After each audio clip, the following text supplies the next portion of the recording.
Hello，大家好啊，又係蘇師傅時間啦。嗱，好啦，今次講嚟嘅課題啲咩咧？就關於梯形喎。嗱，梯形咧，其實大家應該接觸過啦，就係話咧，其中有一對嘅對邊咧，平衡嘅一個咧四邊形啦。好啦，咁今次首先介紹嘅咧，就係揾佢嘅周界啦，同埋揾佢嘅面積。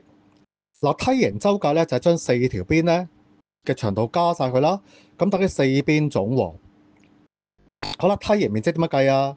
就係上底加下底括弧，嗱加到嘅先啦，乘高，然後再除以二啦。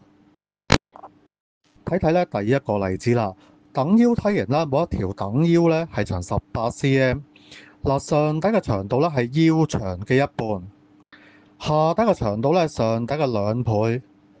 好啦，周界係幾多咧？嗱，睇睇呢個做法，首先咧揾翻個上底啦，就係得18除以2啦，係得9cm。嗱，跟住咧揾下底，嗱下底係上底嘅2倍啦，咁當等於咧9乘2啦，計得18cm。嗱，最後咧揾周界，周界等於咩啊？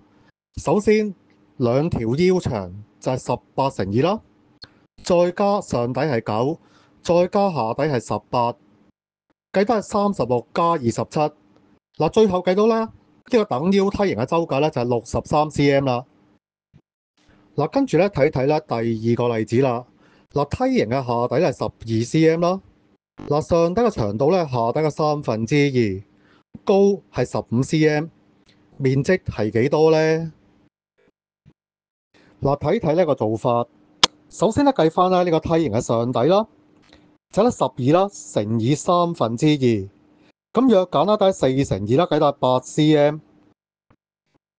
好啦，然之後計梯形面積，就係上底加下底括弧啦，乘高再除2，上底係8，下底係12啦，加咗佢，就括住佢啦，乘以高係15啦，再除2，計得20乘15再除2啦，計得300除以2，最後梯形面積計到幾多啊？就150cm 嘅2次方啦。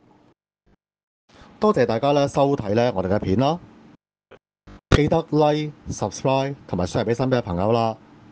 祝大家啦學業進步，下條片再見，拜拜。